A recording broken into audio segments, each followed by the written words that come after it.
دانش کہاں سے ملتی ہے؟ خدا کے کلام سے۔ اور یہاں پر آپ دیکھتے ہیں کہ بڑا واضح طور 10ویں آیت میں آپ دیکھتے ہیں کہ وہی لوگ جو دانش مند ہیں وہ سمجھیں گے، شریر ان بات کو نہیں سمجھ سکتے، جن کی شرارتیں، جن کی بدی جن کی زندگی میں رہتی ہے وہ خدا کے کلام کو نہیں سمجھ سکتے۔ مجھے اپنی زندگی سے پہلے بدی کو دور کرنا تاکہ میں خدا کے کلام کو سمجھوں۔ آپ خدا کے کلام کو سمجھنا چاہتے ہیں تو اس کے لیے ضروری ہے کہ ہم اس کے حکم پر عمل کریں۔ اگر میں اس کے حکم پر عمل نہیں کرتا تو پھر میں نور فلک کی مانند کس طرح چمک سکتا ہوں؟ وہ کہتا ہے وہ آگ سے پاک صاف کیے جائیں گے۔ وہ آگ، وہ مصیبتیں جو مجھ پر آتی ہیں، میں کس طرح ان سے نکلنے کی کوشش کرتا ہوں؟ کیا میں خدا کی مدد سے نکلنا چاہتا ہوں یا کہ میں کسی اور دھوکہ دہی کے ذریعے اس میں سے نکلنا چاہتا ہوں؟ اس مصیبت کے دور میں مجھے یہ جاننا ہے۔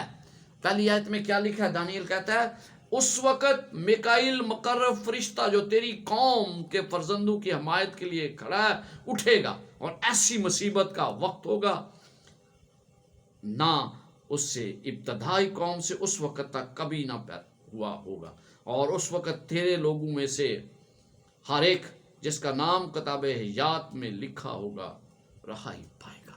آپ کو کیا پتہ چلتا ہے یہاں پر؟ مجھے یہ پتا ہے کہ مصیبت کا وقت ہوگا، ایسا پہلے کبھی مصیبت نہیں آئی، اور یہ شریر نہیں سمجھ سکتے، یہ صادق صرف سمجھتے ہیں۔ امثال میں کیا لکھا ہے؟ مثال پہلا باب اور اس کی 7 آیت میں خداوند کا خوف علم کا شروع ہے۔ ایک وجہ تو یہ ہے، ہو سکتا ہے کہ دانشور اس لیے دانا ہے کیونکہ وہ آخری زمانہ کے متعلق نبوتوں اور بائبل کی تعلیم سے واقف ہے، اس لیے انہیں دانشور کہا گیا۔ انہیں حالات سے کوئی حیرت نہیں ہوتی، جو مصیبتیں آتی ہیں ان کو پہلے سے پتہ ہے، کیونکہ بائبل میں ہر چیز بتا دی گئی ہے، وہ جانتے ہیں۔ سب سے اہم بات تو وہ یہ جانتے ہیں کہ ایسے واقعات مجھے کچھ مصیبت میں مبتلا نہیں کر سکتے، بلکہ مجھے کندن بناتے ہیں۔ یہ مصیبت کا وقت مجھے کندن بناتا ہے، مجھے خدا کی بادشاہت کے لیے تیار کرتا ہے۔